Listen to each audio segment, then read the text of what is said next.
What's up, nerds? So for today, I am joined by Kelvin Hui, and we are going to be doing a collaboration, and we're going to be talking about our top 10 most anticipated movies of 2021.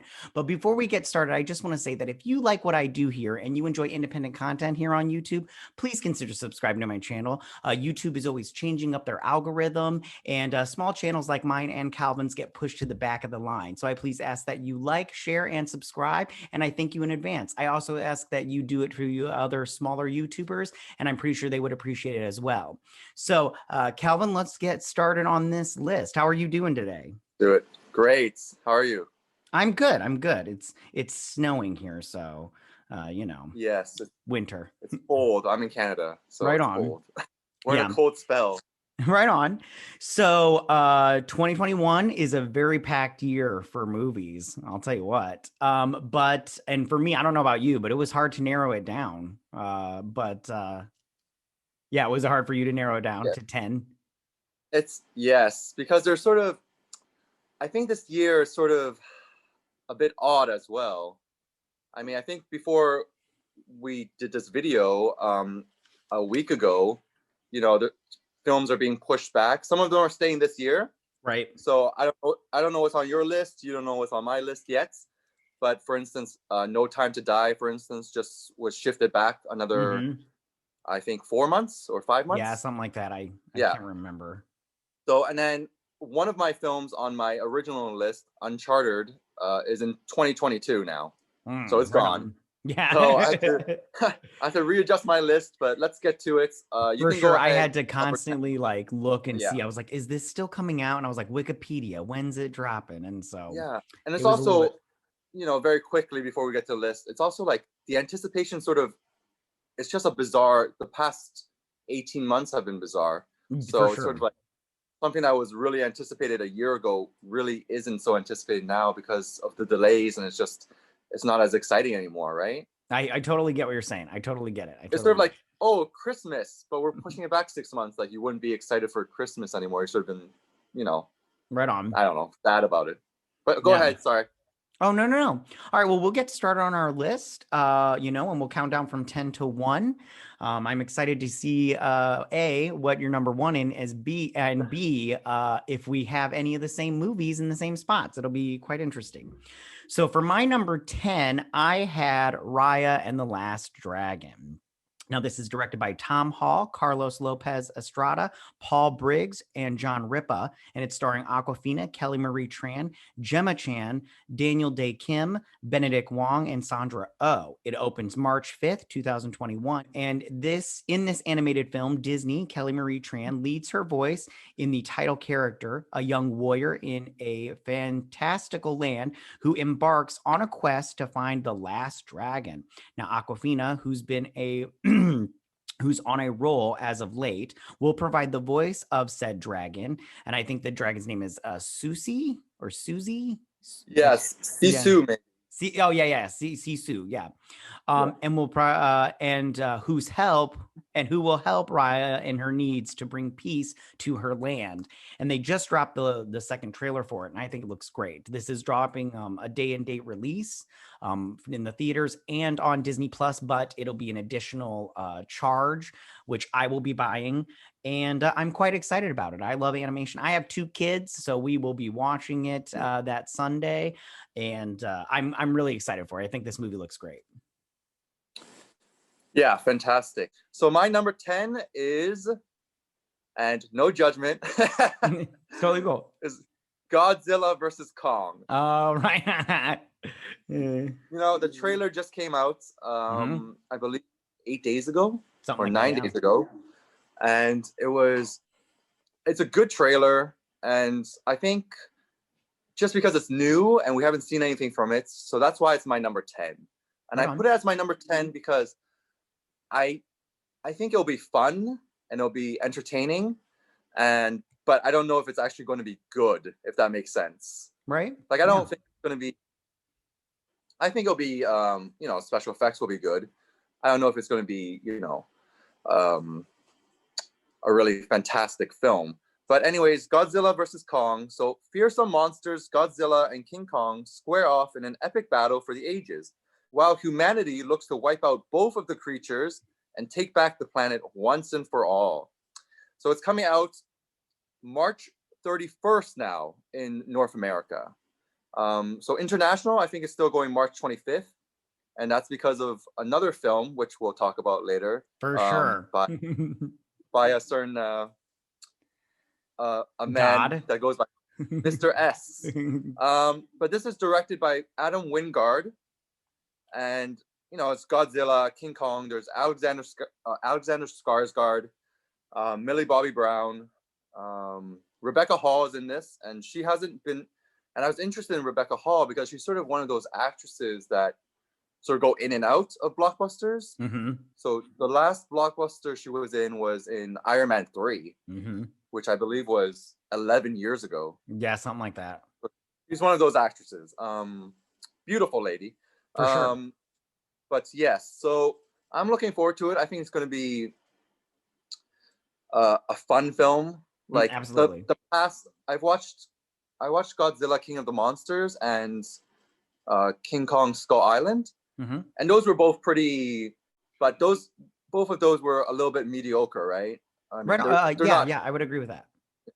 They're not fantastic. So I think this one will be fun. That's why I say I don't know if it's going to be good. So I just put it as number 10 because it's one of those sort of on the edge for me. Right on. Yeah, no. I mean, and Kong's going to win, so.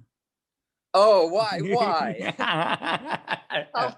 I don't understand that. Honestly, I don't understand that. How will Kong win? He has opposable thumbs, and he has 4. That's true. That's true. I mean, Godzilla, all he's got is that fire breath, and Kong's all like, "I got this magic axe" in that trailer. So yeah, block. Atomic breath, right? It's nuclear. Yeah. I think Godzilla. I don't know. I think Godzilla wins. So for my number 9, I chose Top Gun Maverick. Now, this is directed by Joseph Kosinski. I don't know how to say that. Doesn't even matter. It stars Tom Cruise, of course, Jennifer Connelly, John Hamm, Val Kilmer, Jay Ellis, Miles Teller, and Monica Barbaro. I think that's how you say. And this comes out July 2nd, 2021. Great Balls of Fire. We're getting a Top Gun sequel after 31 years. Not a whole lot is known about this movie, except that the filmmakers have recruited a cast of some of the most in-demand young actors in Hollywood, including Miles Teller, who will play Goose's son, and that Val Kilmer is officially back as Iceman. And as the trailer released during Comic-Con promised, it will be again featuring Tom Cruise riding motorcycles, playing volleyball, and flying jets like a madman. And I'm excited about this movie because I don't know how you are or how old you are, but I'm kind of old, and I remember watching this when I was younger, and I just loved this movie. When Goose dies, spoiler alert for all you youngsters, but when Goose died, I was all like, "Oh, Goose," and everything. So yeah, I'm excited for this movie, and I like Tom Cruise a lot, even though he yells at people on set. But yeah, what about you? I'm looking forward to it. It's cool because it's not on my top 10, so that's great. We can talk about that. I'm looking forward to it. I think Tom Cruise has a very good producer eye. He's probably one of the better producers, but you know, I'm looking forward to it. I think it'll be much more polished. The first one's great, by the way. You know, I'm not trying to insult the first one, but I think it'll be more, you know, maybe a little bit more more action packed, more polished, you know, more 2021, obviously. For sure. Or 2020 when they shot it. But actually, Matt, I just watched it last year. Oh, the right original. on. Yeah. Yeah. So it's one of those films that, you know, sort of, it came out actually before I was born, I believe. Or maybe the same year as I was born. And so I never caught up with it until last year. And it was good. Like, it's still good. All right. So number 9 for me is In the Heights. In the Heights. Yep. So In the Heights is directed by John M. Chu, who directed Crazy Rich Asians a couple of years ago. So In the Heights explores 3 days in the New York City Dominican American neighborhood of Washington Heights. So this was Lin-Manuel Miranda's first Broadway hits, I suppose. I guess this was like 10 years ago or 12 years ago. And so this was his first one, and it's finally coming out as a film. It stars Anthony Ramos, who was in Hamilton, Melissa Berra, Stephanie Beatrice, and Ariana Greenblatt with Corey Hawkins. Okay, so and Anthony Ramos is sort of famous in that sort of Broadway sense, right? And he has a lot of fans from and he was in the original Broadway. I think he must have been like 20 because he's only 30 something now. Yeah, I don't think he's 40 yet, so he's still young. But yeah, I'm really looking forward to it. This trailer came out, it blew me away. This was like, I think 18 months ago or 17 months ago, the trailer came out when I saw it. I can't even remember which film, but looks great. It looks beautiful. I think John M. Chu is one of the coming up directors. I think Crazy Rich Asians was very stylish. Oh yeah, for sure. I actually rewatched it, parts of it. My wife rewatched it, and I was sort of half paying attention. The second time, I watched it in theaters, and it was great. But the second time, I don't know if the story holds up that well, but it's very stylish. It's well done. And it's very respectful of Asian culture, right? But I'm looking forward to In the Heights. I don't know if it's on your list, but I think it looks really good. I think it'll be a little bit contracted because I'm sure the Broadway show is like 3 hours, right? And they don't want a 3-hour film. So, it's a bit simplified, but I've never seen or listened to the music, to be honest, for In the Heights. So there'll be a new exploration or new journey for me. It's coming out June 18th, 2021, June 18th. And I believe that's pretty firm because it's coming out, it's a hybrid release. It's on HBO Max and in theaters internationally around the world. So yeah, looks great. I think it's going to be a really beautiful film.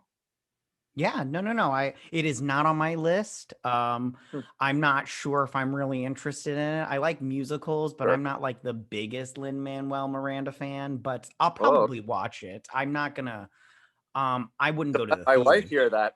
she loves the guy. Oh, right on. But he is doing Little Mermaid, so yes. Let's see. Dear.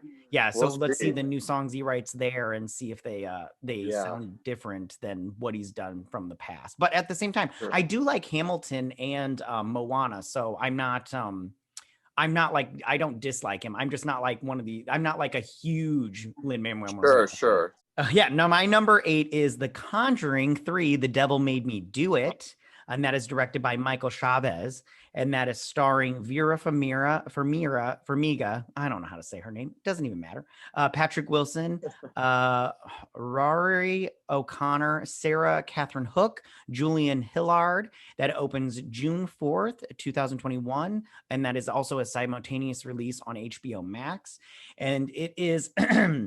excuse me, Patrick Wilson and Vera Farmiga, I think that's how you say her last name. Anyways, return to reprise their roles as the real-life paranormal investigators Ed and Lorraine Warren in this third chapter of the original Conjuring franchise, focusing on a real case they investigated in which a murder suspect invoked demonic possession as a defense for his crimes. Now, Michael Chavez, who directed 2019's Conjuring adjacent spinoff, The Curse of La Llorona, takes the reins as director, while James Wan remains attached to the film as a producer.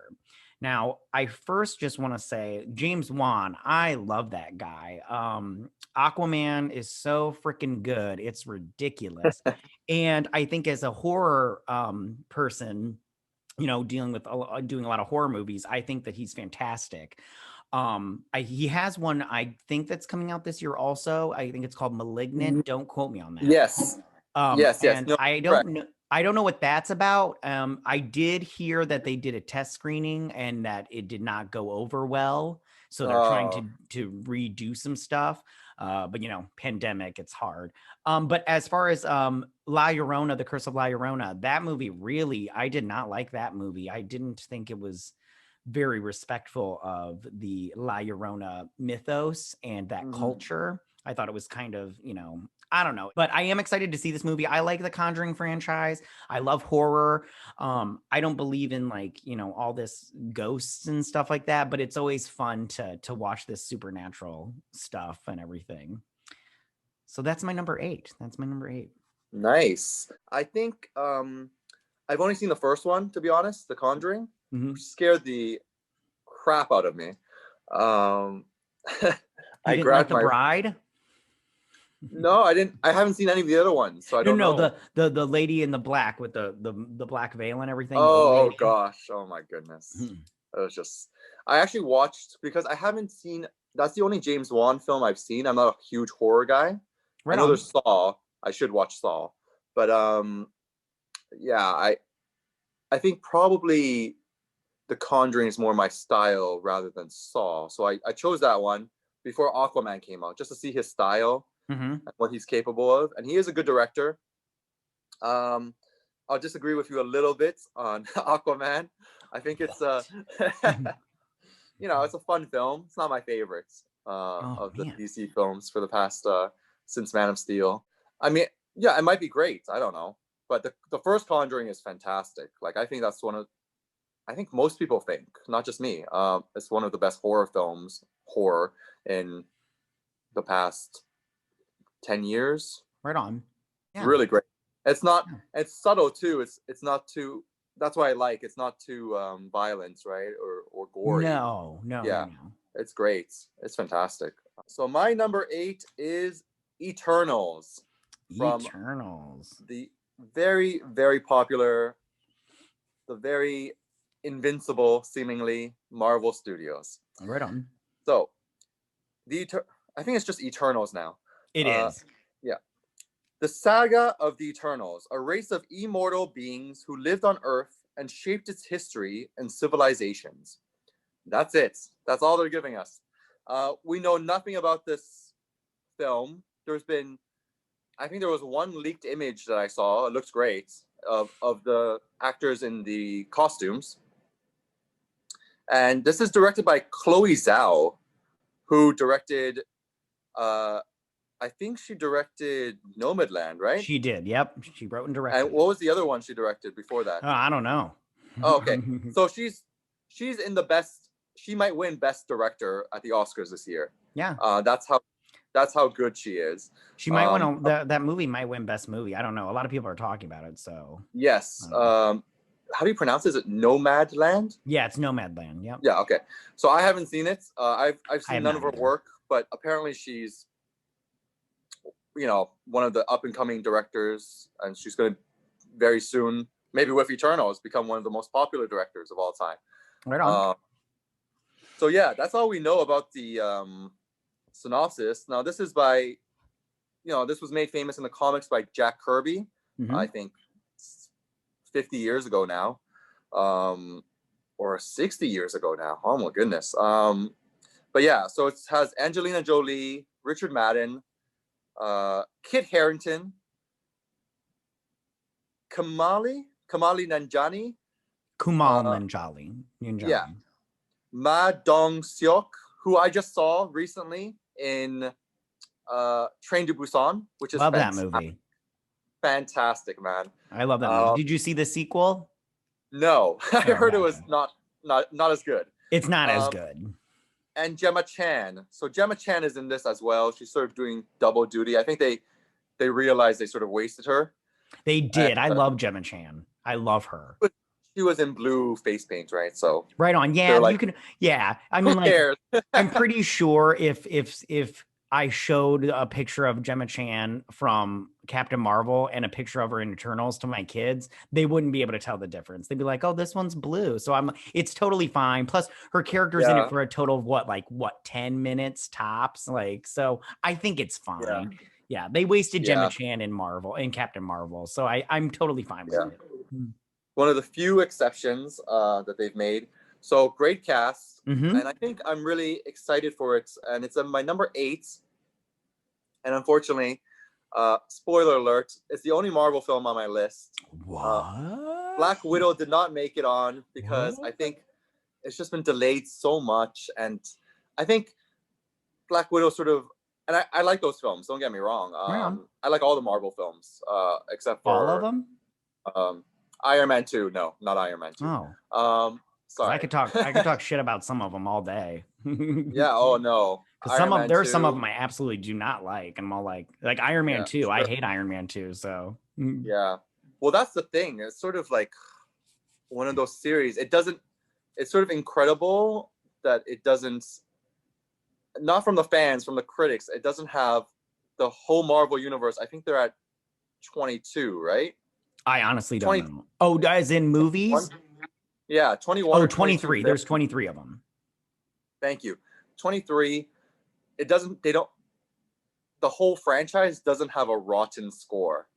Like that's pretty incredible / unfair because Iron Man 2 should be run. Like that should Yeah, be so like, should Thor 2. I didn't like Thor, The yeah. Dark World. I hate that movie too. It's so stupid. I don't even like Iron Man 3. Yeah. I mean, I don't like Thor the Dark World, but I can stomach it more than Iron Man 2. Like Iron Man 2 is atrocious, I think. But anyway, sorry. yeah, right on. Eternals, I think I'm looking forward to this because it's sort of more grand in a way. It's sort of these characters are thousands of years old. They come from space, so that we'll have space scenes, and of course scenes set on Earth, for to make the audience relate to it and for money purposes, etc. Yeah. So, all right. Yeah, no, your 8's. It's a good choice. It's a good choice. Number 7. Number 7. Mine is A Quiet Place Part 2. Now, this movie was supposed to come out on April 23rd. This year or in 2021. It was supposed to come out in 2020. 2020. Originally. Yeah. But it got pushed back. It was supposed to come out in April, of 2020. Sorry, I said 2021. I don't know. But the pandemic hit right in April and everything shut down. They had spent all of their marketing budget. Their marketing campaign was done. And then this movie got pushed back hardcore. So it's coming out September 17th, 2021. It's directed by John Krasinski. It's starring Emily Blunt, Noah Jupe, love Noah Jupe, Millicent Simmons, I think that's Simmons, Cillian Murphy. So directed by John Krasinski, returns to helm this sequel, which he also wrote, starring his real-life wife, Emily Blunt, as it follows with the Abbott family after the events of the first film. Judging from the first trailer, we'll also get some flashbacks to the beginning of the invasion / infestation.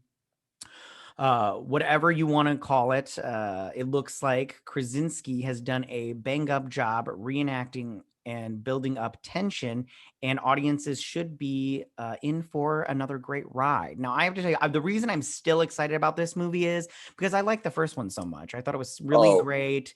I don't know how it'll play up well with the whole being quiet thing, because when I saw it in the movie theater, nobody talked. Like everybody was like dead silent the whole time. And I think that was really something special that the first one got. And I don't know if the second one will be able to do that just because it'll be different. But I do really want to see those flashbacks because I'm interested in seeing how these aliens got to Earth. And then, and B, I would like to see what happens to the family after the death of Dad Abbott and everything. And plus, I love that Noah Jupe kid. I love that kid. Every movie he's in, I'm like, that kid's going to be huge.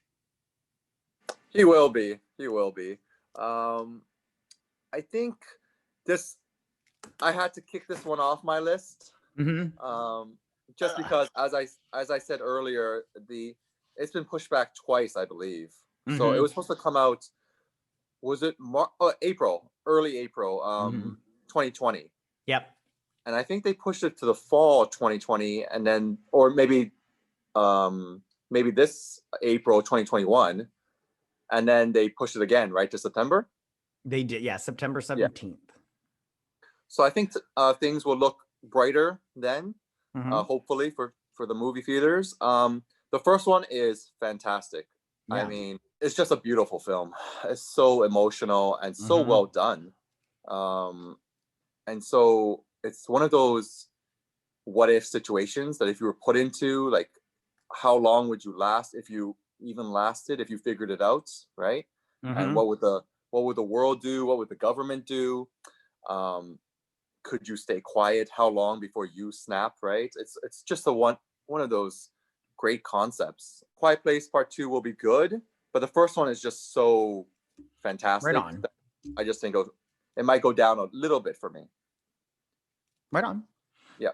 So what So, was your number 7? all right. So my number 7 is Raya and the Last Dragon. Ah. There you go. So I know you spoke about it at length, so I don't want to talk about too much. You gave a great rundown of it. Now these are, I think, Don Hall. I don't know who Carlos Lopez Estrada is, to be honest. Mhm. He must have done, must have worked at Disney for several years before this important directing gig. But Don Hall did direct Big Hero 6, or he was a co-director on that. And Big Hero 6 is very, very decent. Not my favorite, but it's very good. So that's why I think this film, and I am a musical guy, Matt. I love musicals, so you'll see why. Well, you'll see with the next one why I placed them in certain in this order. But I think Ray and the Last Dragon, as you said, has Aquafina, who is on a hot streak, and Kelly Marie Tran, who actually replaced, I think, unfortunately, uh, it didn't work out. I think she replaced another actress.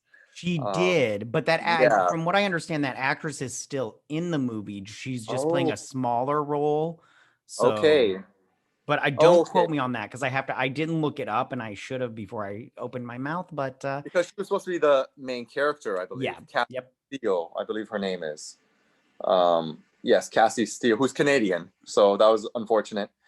Um, but yeah, it looks beautiful. Looks super cute. I think it's going to be action packed. Actually, I think it's going to have a good story, be action packed, be cute, be beautiful. But and you'll see what I put ahead of it. Like I said, I'm a musical guy, so uh, that's why I put the next film ahead of it.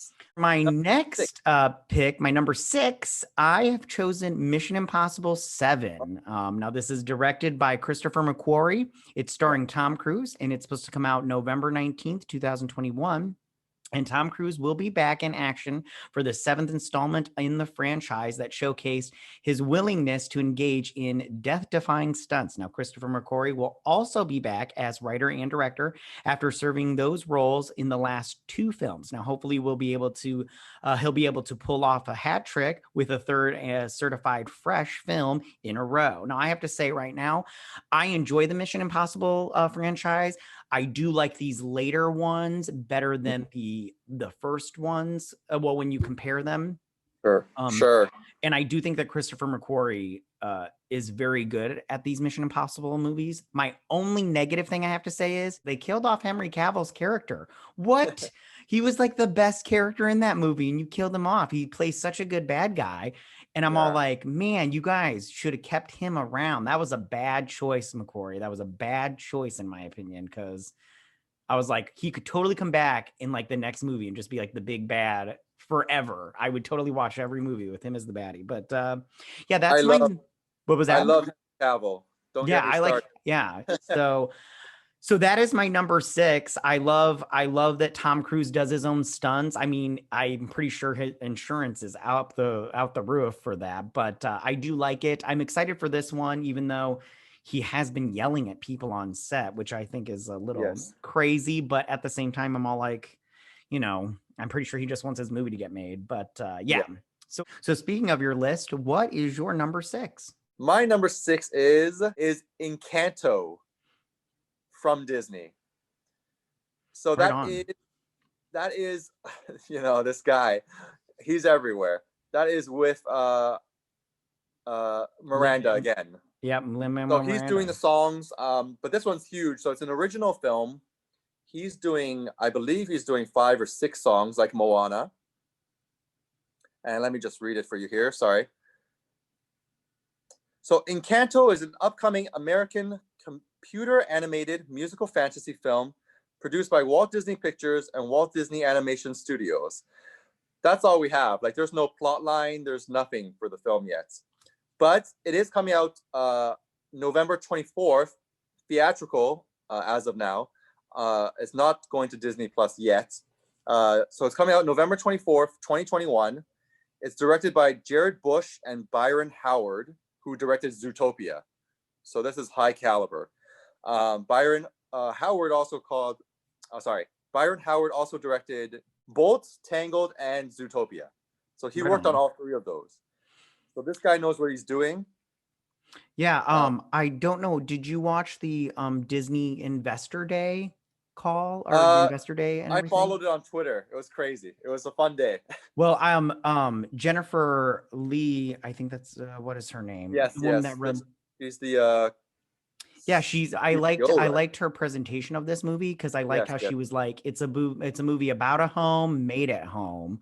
Nice. Because all the animators, they sent all their high-tech computers to their house so they could work on it during the pandemic. And I thought that was a super fun way to say, and everything. I think that movies like this are really good when you try to incorporate a different culture and a different people into a movie, so that way there's representation and also diversity. And I think that magic, because it's like about a magic family and a magic home or whatnot, I think that it's really great to kind of show that maybe fantastical things can happen in other places. So I think this movie, I mean, they, like you said, they haven't really shown us really anything. No. They did show the house, and I mean, if we're gonna go on that, I mean, it looks like a good house. So yeah, and I believe there will be magic in this film. So the plot is, sorry, I just looked at the plot, and this is one sentence. A Colombian girl, so I believe it's in Colombia. A Colombian girl grows up as the only non-magical member in her family. Right on. Yeah. So it's sort of like if you have a family of lawyers, right, or basketball players, you're sort of different. So yeah, it's gonna have music by Miranda. I mean, I'm looking forward to it. I think that's what pushed it for me, because I love musicals because, I mean, maybe they're easier, they have more of a rewatchability factor. Yeah, and they're fun. They're fun. And you can just listen to songs like literally 100 times. Yeah. So I'm really looking forward to that. That's my number 6. And, why it's not in the top 5 is just because, like I said, it's just reached such a level of good. Maybe it should be in top 5. Maybe I messed up, but yeah, they've just reached such a level of good with like Coco and other films. I don't know if they can surpass that, but I'm really looking forward to Encanto. But yeah, that's my number 6, Encanto. Right on. Is that on your list, Matt? What was that? Is that on your list? It is not. Oh, okay. It is not. The only animated movie on there was Raya and Last Dragon. So, although there is a lot of fun animated movies coming out. So for my number 5, I'm gonna get real geeky on you for my top 5. So my number 5 is Shang-Chi and the Legends of the Ten Rings. That is directed by Dustin Dale Cretin. I don't know if it's Cretin. I don't know how you say his last name. I'm not sure. It's starring Simu Lee, Tony Leung, Aquafina, and it's opening July 9th, 2021. It was formerly May 7th, but of course, because of the pandemic, Marvel had to shift all their movies back.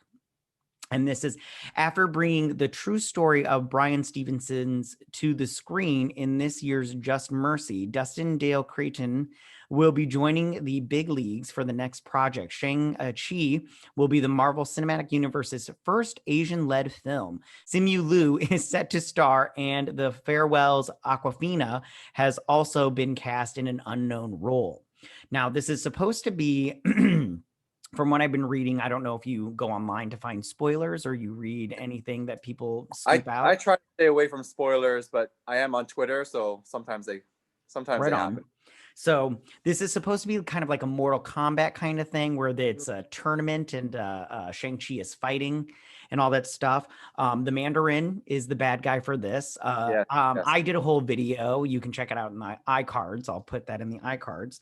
But I mean, I won't spoil anything for you or anybody that watches this video. But I have to say, if they're going to do what they're going to do, it sounds really good. I'm quite excited about the certain characters that are going to show up. Now, I haven't heard any spoilers of who Aquafina's character is. Personally, I hope she plays somebody with powers and not just say like a Rachel McAdams from Doctor Strange, where she plays like a Sure. nurse and she'll never show up again. And if she does, it's so weird if she does. But I hope she plays a character that's not just a secondary character for one movie, because I really do like Aquafina. I think that she's funny, and she also does a great I don't know if you saw the Farewell movie that she was in. Yes, I was going to mention that. I was going to ask you about that. So I think she's really great in that. Very natural. So Very, good. I love them. I cried so hard. It yeah, was very girl next door in that, but very like in a dramatic way, of course, but very relatable. That is my number 5. What is your number 5? All right, we're getting down to it, man. Holler. Getting down to the nitty gritty here. All right, so my number 5 is, I'm not even sure I know how to pronounce it, is Reminiscence. Okay. Yep. So my number 5 is Reminiscence. It is I'll just read it for you. Reminiscence is an upcoming American science fiction drama thriller film written and directed by Lisa Joy in her feature directorial debut. The film stars Hugh Jackman, Rebecca Ferguson, Thandie Newton, Daniel Wu, and Cliff Curtis. It is scheduled to be released by Warner Brothers on HBO Max and in theaters, but it is undated right now. Now, good and positive and negative. They did take it off the release slate, I believe, maybe 2 weeks ago. Mm-hmm. But last week, just a few days ago, actually, not even a week ago, it was included in the newest HBO Max teaser trailer for all of their films, because they're starting to get to the good ones, right? Like Godzilla versus Kong, and I don't know if it's going to be good, but the Suicide Squad's a big one, which will come out in the summer, no matter what. So yes, and here. So the premise is Nicholas Bannister, a rugged and solitary veteran living in a near future Miami, flooded by rising seas, is an expert in a dangerous occupation. He offers clients the chance to relive any memory they desire for a price. So that's the plot line. I just think it's such a cool plot. I don't know if you watched that HBO Max trailer. It's beautiful, by the way. You should watch it. Yeah, it's great. With the music, right? With the, but so it was included in that. Just How'd that go again? How'd that go? Yeah. 3 little small clips, right? Of Reminiscence. Looks very good. Looks sort of like, it's futuristic, but it looks like a throwback in terms of it's going to be a noir sort of, maybe slow burn film, and then there's a reveal at the end, right? So I expect the third act to be rollicking. Very but revealing. yeah. So Reminiscence is my number 5. I think it's going to be, and we don't know much about it. I think it's different. I love superhero films. I love action films. This is sort of a little bit smaller, a little bit more, maybe abstract. So hopefully, the story's good. I'm really looking forward to it, and I like that we haven't seen too much from it. So I think they'll just have one more trailer, like a full trailer, a 2-minute trailer, and that's it. And I think it seems like a possible awards contender. It was originally scheduled to be released on April 16th this year, but it's shifted, so I think it'll come out in fall. It seems more like a fall film anyways. So that's my number 5. Right on. Awesome. All right. Well, I'll get to my number 4, and I won't take up too much time because you already mentioned it, and it is Eternals. I am quite excited about this movie. Like you said, directed by Chloe Zhao. I think that I haven't seen Nomadland either, but I will watch it. I don't think it's available to the masses yet. I think it's only got to people that get screeners, but Yeah, I It think that this it hasn't movie. released yet. Right. Yeah, yeah, yeah. Comes Well, out in I February. know a couple people that have seen it because they Oh, get nice, nice. screeners and stuff. But yeah, no, I'm excited about this movie because I love comic books. I haven't read the Eternals comic books, but they just released some new ones that I guess are kind of tying into this movie or whatnot.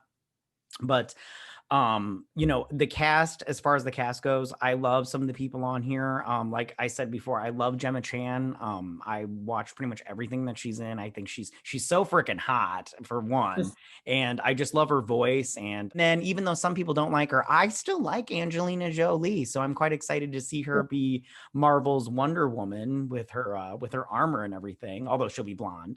And yeah, it'll be super fun. So I'm quite excited to see what they do with this movie and how it relates to the rest of the MCU. But yeah, I'm quite excited about it. So that's Yeah. my little. All right. Well, what was your number 4? My number 4 is Blonde. Oh, right on. Yeah, so Blonde is a fictionalized take on the life of Marilyn Monroe. And that's basically all you have to know. It's a biographical drama. It's directed by Andrew Dominic, who directed The Assassination of Jesse James by the Coward Robert Ford with Brad Pitt. So there's a certain caliber there. I've not seen that film, by the way. I don't know if you have. I have not. Okay, so it's a very dramatic. It stars Anna de Armas, Adrian Brody, Bobby Cannavale, and Julianne Nicholson. Mm-hmm. It is a Netflix film, so it's going direct to Netflix. I don't know if it's going to get a theatrical run. I think so. I mean, it seems, if you know anything, I don't really know, you know, and this is why it's not in my top 3. I do want to talk about a little bit. It does not have a release date, but again, I don't think it will be pushed. I think it's done. So it will come on Netflix. It's based on a book, actually. So it's a fictionalized take on Marilyn Monroe. I've not read the book either. Why it's my number 4? I love Marilyn Monroe. I think she's one of the most fascinating women of all time in history, and in a very modern sense too, right? Like if you went back in time and met her, you could still, like 2021 Kelvin or 2021 Matt could meet her, 60 years ago, and we would still be able to talk to her, interact with her, if that makes sense. Like For like sure. and that's why it's my number 4 is because I don't, like I said, I've not read the book. I don't know why it has to be a fictionalized take on Marilyn Monroe. Like Mm-hmm. she's a very interesting life. But anyway, so that's my number 4. Right on. Okay. So moving on, and we are down to the top 3. Woo woo. Okay. So I'm going to continue with my geekiness, and my number 3 is Black Widow. Now, I know that you had said that this movie is off your list because the anticipation for it has, faltered a little bit. For me, it has not. I'm quite excited about this movie. I've always thought that Black Widow should have got her own standalone movie way before this, and it's a bummer that it didn't. This was originally supposed to come out November 6th of 2020. It is now May 7th, 2021. I won't go into all the other stuff, but I do think that this movie, I still think it looks interesting. I think that I don't think they've spoiled anything in the trailers for us as far as what's going on. Plus, I really do think it'll be interesting to see the Black Widow program, like how, I like seeing in the trailer the different, Black Widows. I thought that they were, and just how there was like a different Black Widow, like a different race of Black Widow, and a different, like they were all so different. And it'll be interesting to see that go, especially Florence Pugh. Again, I don't know how much you have heard about her character, or about any of the stuff going on with the other stuff in the MCU, but it'll interesting to see that character in the MCU. Yeah. All right. Well, why don't we move on to your number 3? I'm quite excited to see what your top 3 is. All right. Oh, thank you. So my third film is, you might have heard of it. It is Dune. Oh, right on. Yeah. So, Dune, it was supposed to come out last Christmas, right? Mm-hmm. Yeah. Okay. Dune is a science fiction film.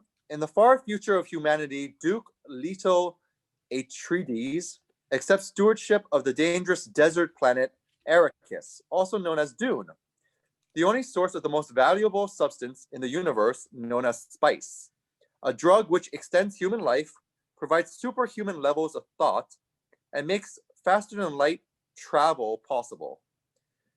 So that's the basic setup. Real for quick, Dune. if I could just say real Yeah, quick so nobody sure. slams you.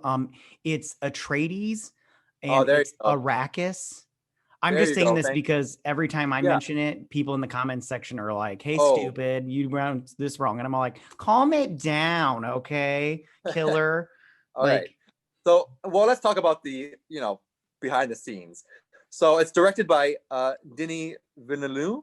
So it's based on the 1965 novel of the same name by Frank Herbert, which will cover roughly the first half of the novel. right? So the film stars Timothy Chalamet, Mm-hmm. Rebecca Ferguson, Oscar Isaac, Josh Brolin, Stellan Skarsgård, Dave Bautista, Stephen McKinley Henderson, Zendaya, uh, Chang Chen, Charlotte Rampling, Jason Momoa, and Javier Bardem. Okay.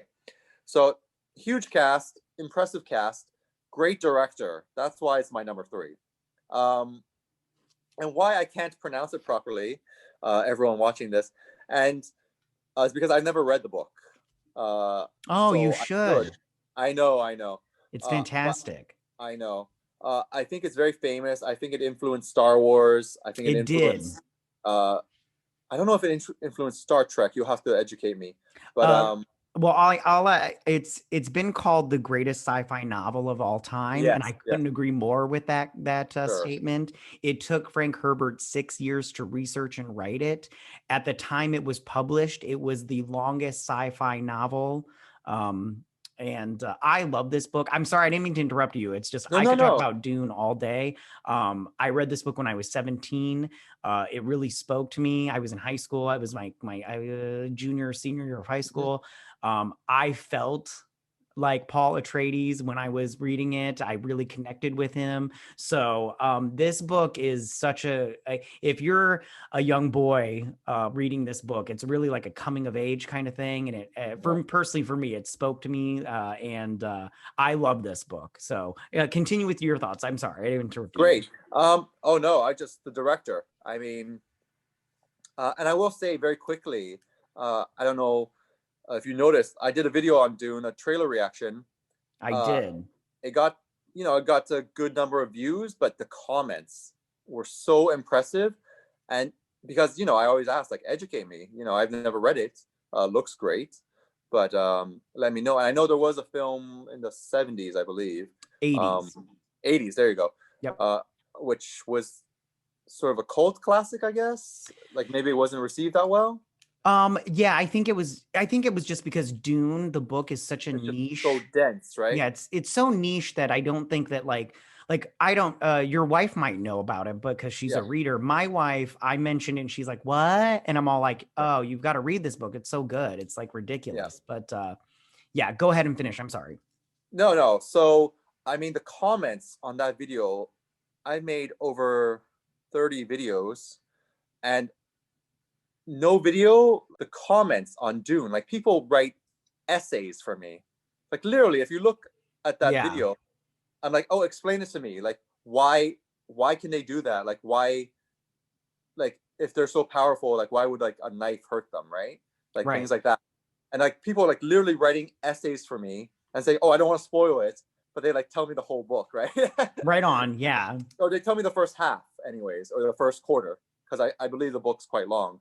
Um, Director is what gets me. I mean, he directed Arrival, which is Hmm. one of my favorite films for the past decade. Like, it's such a beautiful film, and it's so different. I like when directors are like they do different things. I think Villeneuve, right? So Villainy. Villeneuve is one of the best directors for the past 10 years as well. So For my number two yeah, is The Suicide Squad. I can't tell you right. how excited I am about this movie.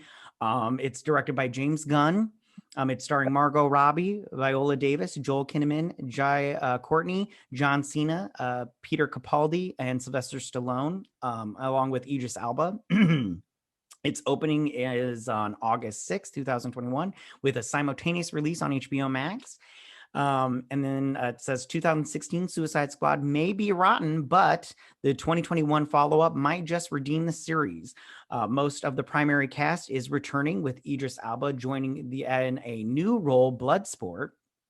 The star-studded cast is also adding Storm Reed, Flula Borg, love Flula Borg, Nathan Fillion, and Pete Davidson, and James Gunn is attached as director, and he returns to Disney after he will return to Disney for Guardians of the Galaxy 3. And I'm excited about this movie just because I enjoy the Suicide Squad. I love DC. I'm a DC kid all the way. I like Marvel, but I love DC way more. And I just really I think that James Gunn will handle these characters well. I think that his handling of the Guardians of the Galaxy was really good, and I think that he can handle an ensemble cast. Also, reading spoilers off the internet, I think that it'll be interesting, the villain that he's chosen, which I'm not going to spoil it here for you. I have no idea what's going on in that film. Yeah, I'm not going to spoil it. My only concern is that he said in the DC fandom footage that it was a 70s war kind of film, and I think that might hurt it a little bit, just because I'm not interested in that. But at the same time, you add Harley Quinn with a bazooka, and I'm all in. So we shall see. We shall see. Yeah. What is your number 2? Might surprise you, but my number 2 is Zack Snyder's Justice League. Oh man, we're gonna talk about that right after all this. All right, let's talk about it. So also known as the Snyder Cuts. I'm pretty sure you know the plot by now. So it's the Justice League. Ben Affleck, Henry Cavill, Gal Gadot, Ezra Miller, Jason Momoa, Ray Fisher. They're starring as the superheroes, taking on Steppenwolf still, but a differently designed Steppenwolf and more dark side. So this film will be 4 hours. And Zack Snyder has said it's 4 hours without credits. So it's actually 4 hours and 10 minutes probably with credits. But he doesn't do the end credit scene. So, once you reach 4 hours, I think that's it. Now, this is from why is it number 2? So I'm really looking forward to it. I love Henry Cavill as Superman, and I think the original Justice League with Joss Whedon is just such a Frankenstein. It's not actually, it's bad, but it's not that bad. Like, I think the original, I don't know about you, but I think the original Suicide Squad, which is also cut up and sort of edited bizarrely, is actually worse than Whedon's Justice League. But it's 4 hours. They spent $70 million editing and finishing this film with visual effects. So very famously, I'm sure you know the story, right? But for people who don't know, I don't know how. Like, I honestly don't know how. But Snyder had an assembly cut, which is just like, the film in order, basically, but not edited, not done, not visually. None of the visual effects are done. So he had an assembly cut, I think, like 4 years ago now. That was 5 hours. So he's cutting an hour out. I guess maybe that hour of footage wasn't very good, or really was, pointless. But I don't know how the script was 5 hours. I don't know how he shot 5 hours, to be honest. Like, that's an incredibly long film, right? But yes, it is 4 hours. I'm looking forward to it. I want more Henry Cavill as Superman. I hope this leads to that.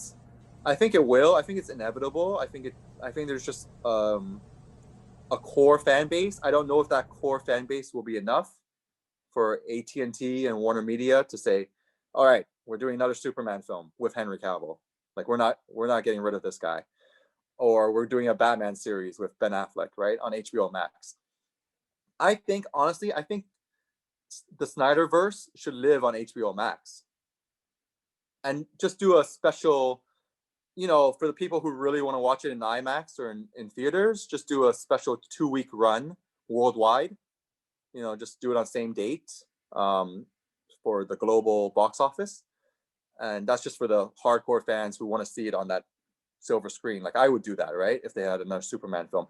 But I think they should budget it accordingly, like maybe like 100 million. Like I think the issue with Superman is like the box office receipts haven't been there, right? Like haven't been what they wanted to be. So I think you have to, be realistic. Like maybe $100 million Superman film that will live on HBO Max. You do a, weekend engagement for the theaters or 2-week engagement. I think that's the awards run, if you want special effects awards.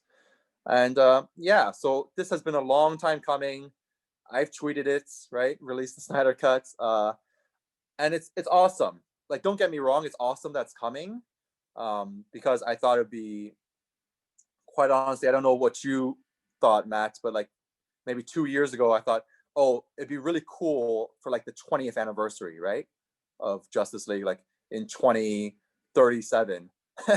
Literally 2037. They're like, WB, like someone at WB was just like, just release it, right? Like we'll spend $1 million on it just to clean it up a little bit and just release it on Blu-ray. Because they did that for Donner, the second one, the Donner cut. But I think it was 20 years or 25 years. I'm not sure how long it took for the Donner cut, but yeah. But anyway, I know exactly what you're talking about. I bought it. So I bought it when it that's came my out. number 2. And very quickly, so I'm looking forward to it. I think, his visuals, like Snyder's visuals, are second to none. Like visually, I think he's the greatest director of the past 10 years or 20 years. Story and a little bit of issue with story for Snyder. But I do think, like, I love Man of Steel. I think he did a great job. I do think Snyder, like, why is number 2 for me? I do have concerns. I do think, and I believe this is rated R as well, because there's going to be a little bit more violence. It is. Yeah, a little more swearing. What are your concerns? I think he's, like, I have a love dislike relationship with Snyder. Like, I think he's a great guy in real life. But as a director, I think, like, visually he's stupendous. But I do think, he's a bit of a rated R guy for a PG-13 film, if that makes sense. Which is sort of funny because I don't think he's not the type to take himself super seriously. Like, he knows it's a film and like your family is more important than a film, right? But I do think he takes himself very like, these films are for adults, they're not for children, right? Whereas I think, Patty Jenkins went the other way with that, where it's very light and almost like this is for children, or this is for like everyone, she for took families. It into a comical, almost animated kind of thing. Yeah, and I think Snyder's like, no, this is like a real story, and this is like for adults, and that's why it's rated R, and there's going to be F words and things like that, which concern me because I think it doesn't concern me really, because I think really like 12 and up you can watch this film, right? It's fine, but it's just not for children. They're not going to sit for 4 hours anyways, like 5-year-olds, I mean, or 6-year-olds. And also I do think the length, I don't know, I'm definitely going to pause for washroom breaks. I just have to, sorry, but I will try to watch it. Those are my concerns. I don't think it has to be rated R. Like, I'm not concerned with that. Like, I know a lot of fans are like, yeah, rated R. I was like, who cares? Just make a good movie, right? Like, right on. There are PG-13 films that like have haunted me for years. It's the way you shoot it, and it's the way the music, like the sound design. So I don't think it has to be rated R, and also the length is a bit concerning. I hope it's, everything makes sense. I don't want too much extraneous. Do you know what I mean? Like extraneous material where it's like, hey, this is like good stuff, right? Like, because I think, I don't know if you've seen Batman v Superman, the Ultimate Edition. Yep. But that's actually a better film than the 2.5-hour film, because everything, everything breathes a little bit more. Like, everything is slightly calmer. Like the editing, everything makes a little bit more sense, right? So, like for Batman v Superman, I would give that like a 7.5, and the theatrical cut I would give like a 7. Does that make sense? Yeah. So I think his long films are better. I just don't want him to, like, I don't know if he went insane with it and it's just too much. but I am looking forward to it. It's my number 2. I mean, we've been waiting for this for a long time. And also, I don't know if I don't know. There's a lot of other issues with it. Like if this is successful, then like I get what other people are saying because I think there's like the Snyder fan base, which is like millions of people strong. But I also think there's the other side to it, which is like, hey, that's not really. It's not a director's cut anymore because remember this is 4 years on, right? Mm-hmm. So Snyder has changed as a person as well. Like we all changed in 4 years. So it's not the film he would have made originally, possibly. And it certainly wouldn't have been 4 hours, right? It would have been 3 hours. So it's sort of different. Does that make sense? I mean, yes and no. Yeah. So for me, it's sort of like, I don't know. I know it's sort of the material, and like he shot like 5 minutes of new footage. Does that make sense? Like, Yeah. I'm not such a fanboy that I'm like, that I can't say, oh, that's sort of like, it's sort of like I think you can be right? critical of somebody's Yeah. art and still be a fan of it. Yeah, it's sort of like unfair or sort of like cheating a little bit, right? Which is Right on. fine. But it's my number 2. I'm really looking forward to it. Right on. I have to say, well, we'll just move on to my number 1, which is the Sure, Snyder sure. Cut, and we can talk Yes. about this. My Great. number 1, the reason it's the Snyder Cut, Justice League, is because I cannot tell you how excited I am for this movie. When Justice League first came out, I didn't realize that, and I didn't know that Snyder's version of this movie was like totally like it's had some of the same elements, but it was different. And I Sure. didn't It's like realize that. Joss, go ahead. butchered, basically. Butchered. Yeah, I Yeah. didn't know that when everybody was like, when they first started the release, the Snyder Cut, I thought it was just the same movie and storyline, just different stuff, kind of Yeah, thing. like But like extended scenes, right? yeah, and I thought I was just like, well, why would I want to see the same movie just, told a different way? I was like, that's not gonna, but from what I understand is, Yeah. Joss Whedon did so much like rewriting and extra filming that it is a completely different movie. Like I guess it's Yeah. like 70% different. And I'm like, oh, Yes. okay. Yeah. Well, then we're getting a different movie. The 4-hour thing does not bother me in the slightest. I think Sure. that if you look at Batman versus Superman, Mhm. the theatrical cut and the director's cut or the ultimate cut or whatnot, I think that Zack Snyder has this way. He films and writes the movie that he wants to make, and that he's so smart about it that he's like, all right, I know that I'm making a 3-hour movie Mhm. and that the studio is going to say, cut it down to 2 hours. So I'm going to take this out, and this out, but I'm still going to film it because I will have what I wanted to do. And if they let me, I'll release that to the public. And I Sure. think Absolutely. that that's proven with this Batman versus Superman, the theatrical cut and the director's cut. I think that he's really good about that. I do have to say one of the negative things that I don't like about Snyder is that his producer is his wife, even though his wife seems very charming and everything. It's the same thing with Patty Jenkins in Wonder Woman 1984. You can't surround yourself with yes people. Yeah, You have absolutely. to have somebody in there to tell you, no, you shouldn't do this. It's too much. Yeah. Because I think that, like you said before, limitation is good. And when you have constraints, it makes you think differently. And I think that that's the best way for creativity. Because Absolutely. I also think that the fandom is very strong, Yeah. especially with this Snyder Cut getting released. The fandom is like, hey, and I'm, and as soon as I found out that release the Snyder Cut was an actual thing, that there was a different movie, I'm all like, well, I want to see this movie. I want to see it now. So I jumped on the Snyder Cut, release the Snyder Cut bandwagon. I was all like, I wasn't here at the beginning, but it's not because I didn't want to be, it's because I didn't know. Yeah. But as soon as I found out, I grabbed onto it. And I think that the fandom is so strong that there's this whole, hashtag restore the Snyderverse. Yeah. And I think that if Snyder Cut fans really keep with that, I think we will get Henry Cavill's Superman. I think we can get a Batfleck on HBO Max. And I think we can get things like Black Canary TV show on HBO Max, which I would be interested in. even though I didn't. And like I said before, when it comes to HBO Max and Snyder Cut content, that's the only reason I'm getting HBO Max is because of the Snyder Cut. If they didn't have the Snyder Cut on there and they just had, you know, as far as DC movies go, if it was just Suicide Squad, I'm not going to get HBO Max just for that. I will wait to either buy it when they release it out for digital release, or I will go to the movie theater and watch it if it's open at the time. I don't need to waste my $15 a month, because they're one of the highest. I think them and Netflix are the highest as far as monthly. What was the Suicide Squad on your list? It was number 2. You're like, no, not good enough.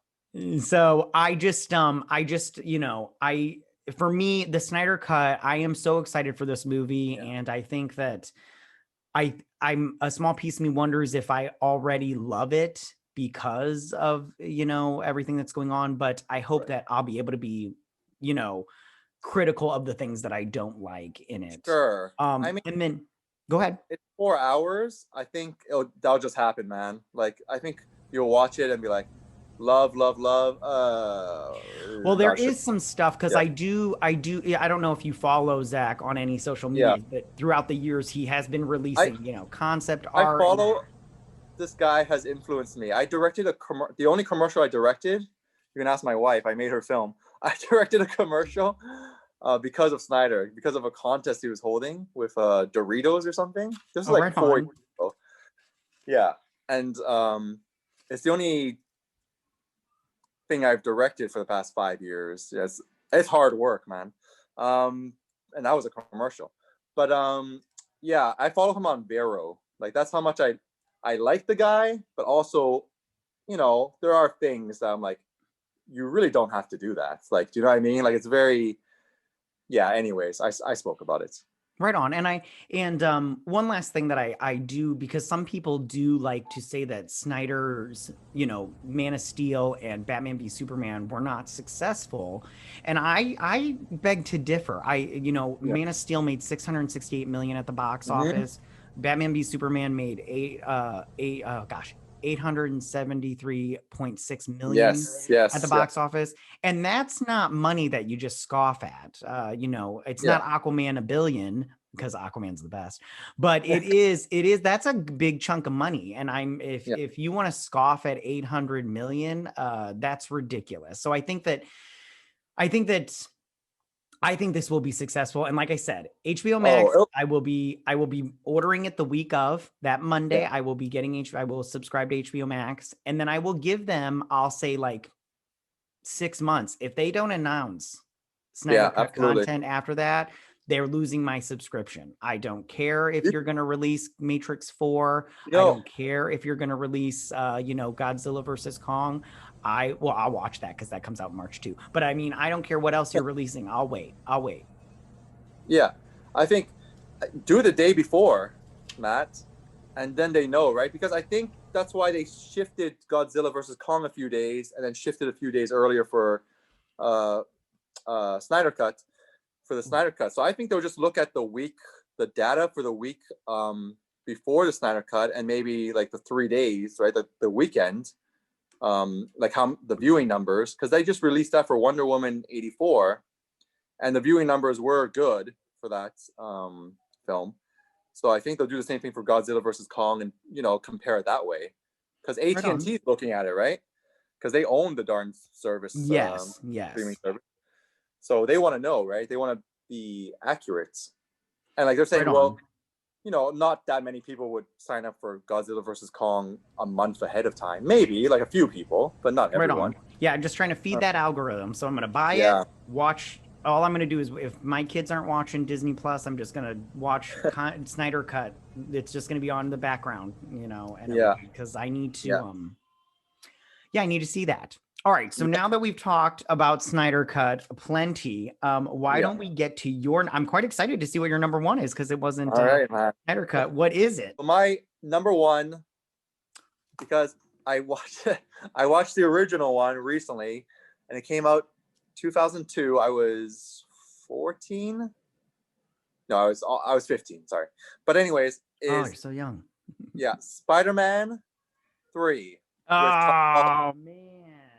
I will. That's not on Wait, your list, right? it's not, but that's just No. because for some reason, I thought it was coming out in 2022. If I It, didn't have known, it would have been in my top 5. It would have I probably been think my number 3 instead of Black Widow. But you it's go ahead and tell me why you're excited for this film. yeah. I probably should have taken it, but as of recording, it's still on there. They haven't changed the release date. Right on. But if Black Widow moves, that's why I think it only moved 2 months because they want to keep Spider-Man 3 there. And WandaVision is coming out already, obviously. So they can't really, well, they could move it, but maybe it's too long. But anyways, so Spider-Man 3 is directed by John Watts, produced by Kevin Feige and Amy Pascal.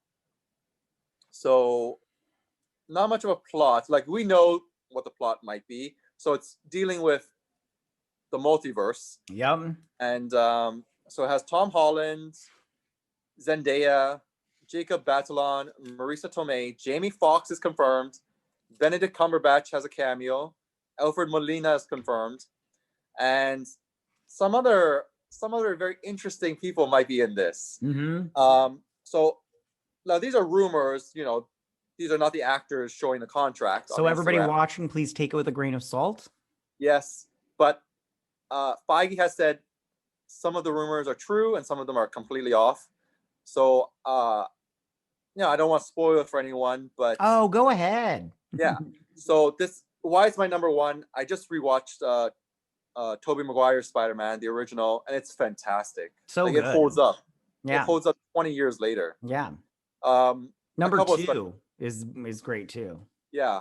A couple of special effects are, a little iffy, but it's great. And I love Spider-Man. So when I was growing up, those were probably my 2. So Batman and Spider-Man.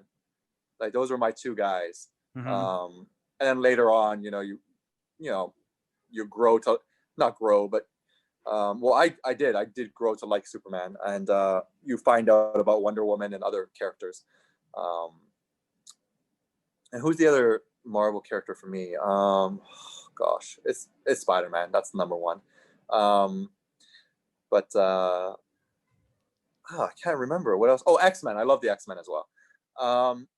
But yeah, so we could get 3 Spider-Man in this if Tobey signs on. Just sign on. So we have Holland, Garfield, and Maguire. If they have a 5-minute scene in the 3rd act, that's good, right? Like, this is something that's been, sort of thought of, or this is an idea that people have had, the fans have had for the past 5 years, since Holland came on in Civil War. And yeah, I just think that pushes the edge for me. I know the Snyder Cut is sort of like, it's Snyder's vision, which is great. It's little to no interference as far as I know. I think no interference. And if it's 4 hours. And like, that's great, but also there is like that 10% we have seen, right? Like, I don't think Zack's gonna throw it up because he never watched Whedon's version. So I think from the fans, he knows, sort of what's in there, but he's never watched it, so he wouldn't delete anything. But I think, this is a brand new film, all 3 Spider-Man. I think they might be going with the Sinister Six here. They're just gonna cheat, cheat like crazy. And it sounds like it. Yeah, and they're just gonna bring them in for a final battle scene. And it's gonna be epic. And I'm really looking forward to it. I hope it doesn't move. I really hope it doesn't. And so I've loved Spider-Man for a long time, and that's why it's not my number 1. I think it's just, people have been saying, well, what do you do after Infinity War and Endgame? And you just have to use the Spider-Verse, really. Like, use that character, use the characters that he has, like the villains. And again, like, I'm not trying to start anything, but Marvel versus DC, like, they just beat them to the punch. Like, they didn't beat them to the punch, actually. Batman v Superman beat Captain America to the punch, but you know what I mean? Like, they just sort of do very similar things, right? Because the Flash film is sort of like that too. He's jumping between 2 worlds or 2 timelines, alternate reality, sorry. or 3 alternate realities, whatever. And but I do think Warner Bros. Is very slow. Like they're very, I don't know why. Like Disney and Marvel seem like very fast. Like they just pump these things out. And so I believe if it's not delayed, and that's another reason why I don't think they want to delay it, because the Flash film is supposedly, I don't know if this is true, they're going to start filming in 2 months. And Spider-Man 3, I think they're finishing filming. So I think the Flash film is coming out, it's still late because of the special effects. I think it's coming out late 2022. I think it's November 2022. Do you know what I mean? Like Marvel just shoots them to the punch. Yeah, and yeah. Like WB is just so slow and sort of passive about it. So that's my number one. I'm really looking forward to it. I hope it all comes together. And I think Feige and Marvel have proven, and John Watts did this too. Like there was a crap load of characters in both Spider-Man films, but they're just like, you know, one line here, one line there. He's done a great job so far, John Watts. I know some people think he's a very bland director, but I think he's done a good job. And so I think they'll all come together, and they know how to do. I think Infinity War had 78 characters or whatever it was, and so they something like that. Yeah, they just know how to bring them all together, and I think it won't be too much. Like I know there's some concern that just too long, but this is the third one. I think you could get away with a 3-hour Spider-Man film for sure. And the first hour is just Tom Holland. Yeah. And so he'll get his arc and his screen time, and then you start going to these different characters are coming in from different worlds and different timelines. And the second hour and third hour, and not third hour, sorry, second hour. But yeah, so they'll be good that way. So that's my top 10. Yeah, that's a great number one. All right, you guys. So those are our most anticipated movies of 2021. Tell me, what did you guys think about our picks? Were any of our movies on your list? Go ahead and put your top 10 down below. If you like this video, go and hit that like button. I won't mind. You won't mind either, Calvin, will you? Nope. Awesome. Absolutely not. Yeah, right on. If you're new to my channel, please hit that subscribe button. I would greatly appreciate it. And I will see you guys on the next video. You guys have a good day. Bye.